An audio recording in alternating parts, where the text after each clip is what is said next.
എന്തായാലും പ്രശാന്തിനെ ആ പദവിയിൽ ഇരുത്താൻ ഇനി തുടരാൻ അനുവദിക്കാത്തത് നന്നായി കേട്ടോ. അതല്ലായിരുന്നുവെങ്കിൽ കൂടുതൽ പഴി കേൾക്കേണ്ടി വന്നേനെ.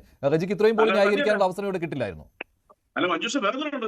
ഇന്ന് കേരളത്തിൽ ആ സ്ഥാനത്തിരിക്കാൻ പറ്റുന്ന നമ്പർ 1 പേഴ്സൺ എന്ന് പറയുന്നത് ഏറ്റവും എലിജിബിൾ ആയിട്ടുള്ള ഏറ്റവും ജനകീയ ആൾ എന്ന് പറയുന്നത് കെ ജയകുമാർ IAS. അദ്ദേഹത്തിന് അപ്പോയിന്റ് ചെയ്തില്ലേ? വേണമെങ്കിൽ ഒരു പൊളിറ്റിക്കൽ അപ്പോയിന്റ്മെന്റ് കൊടുക്കായിരുന്നല്ലോ. എന്തുകൊണ്ടാണ് കൊടുത്തത്? അത് വഴിയേ അറിഞ്ഞോളൂ. ഈ സർക്കാരിന്റെ ഇച്ഛാശക്തിയാണ് ഇത് പുറത്തു വരുന്നത്. ആരാണ് അങ്ങനെ പൊളിറ്റിക്കൽ അപ്പോയിന്റ്മെന്റ് കൊടുത്തിരുന്നുവെങ്കിൽ റജി ലൂക്കോസ് താങ്കൾക്ക് ചർച്ചയിൽ വന്നിരുന്നത് ഒന്നും മിണ്ടാൻ പറ്റാത്ത സാഹചര്യം ഉണ്ടായിരുന്നു. ഓരോ വാചകം താങ്കൾ പറയുമ്പോഴും ഞാൻ ഇടപെട്ടേനെ. അതുകൊണ്ട് രാഷ്ട്രീയക്കാരെല്ലാം കള്ളന്മാരാണ്. അങ്ങനെയാണ് പിന്നെ ജനാധിപത്യത്തിന്റെ ആവശ്യമില്ലല്ലോ. എന്തായാലും ആവശ്യമില്ല. രാജാവാൾ എന്ന് പറയുന്ന ഒരു മഹാനായ മനുഷ്യനുണ്ട്. ഞാൻ അങ്ങനെ വിളിക്കുന്നുള്ളൂ. എന്തായാലും തിരുവിതാംകൂർ ദേവസ്വം ബോർഡിൽ നിങ്ങൾ അവസാനം നിയമിച്ച രാഷ്ട്രീയക്കാരൊക്കെ കള്ളന്മാരായി പോയി. അല്ല, അതെങ്ങനെയാണ് അങ്ങനെ വ്യാഖ്യാനിക്കുന്നത്? ആ വാക്കത്ത് ഉപയോഗിക്കുന്നത് വളരെ സൂക്ഷിക്കണ്ടേ? സ്വർണ്ണം അവിടുന്ന് കട്ടുകൊണ്ടുപോയ സമയത്ത് ഇവരല്ലായിരുന്നു തിരുവിതാംകൂർ ദേവസ്വം ബോർഡ് പ്രസിഡന്റുമാർ പത്മകുമാറും പ്രശാന്തും ഒക്കെ? നിസാര സ്വർണ്ണമാണോ? 32 കിലോ സ്വർണം പോയി.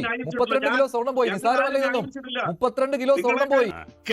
സത്യമാണെങ്കിലും എനിക്ക് അംഗീകരിച്ചു കൊടുക്കാൻ പറ്റുമോ?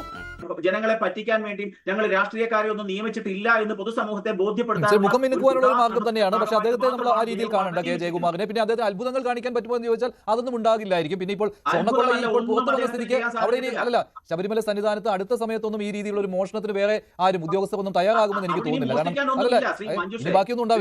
അവിടെ മോഷ്ടിക്കാൻ ഒന്നുമില്ല. മോഷ്ടിക്കേണ്ടതെല്ലാം മോഷ്ടിച്ചുകൊണ്ട് വാസുവും പത്മകുമാറും പ്രശാന്തും പോയി കഴിഞ്ഞ ഒരു അവസരത്തില് ഇനി ജയകുമാർ സാറിന്റെ കാലത്ത് അവിടുന്ന് മോഷ്ടിക്കാൻ ഒന്നുമില്ല എന്നുള്ളത് പൊതുസമൂഹത്തിനെല്ലാം അറിയാം. അതുകൊണ്ട് ജയകുമാർ സാറിനെ സംബന്ധിച്ചിടത്തോളം ചെയ്യാൻ ഒക്കുന്ന ഒറ്റ കാര്യം, ശബരിമല പോയിരുന്ന് നല്ല ഗാനങ്ങൾ അദ്ദേഹത്തിന് എഴുതാൻ സാധിക്കും. ആ തേണ്ടി RDPയുടെ തൊലി ഇരിക്കുകയാണ് ഉത്തമ. സഹിക്കുക, അല്ലാതെ എന്ത് ചെയ്യാം?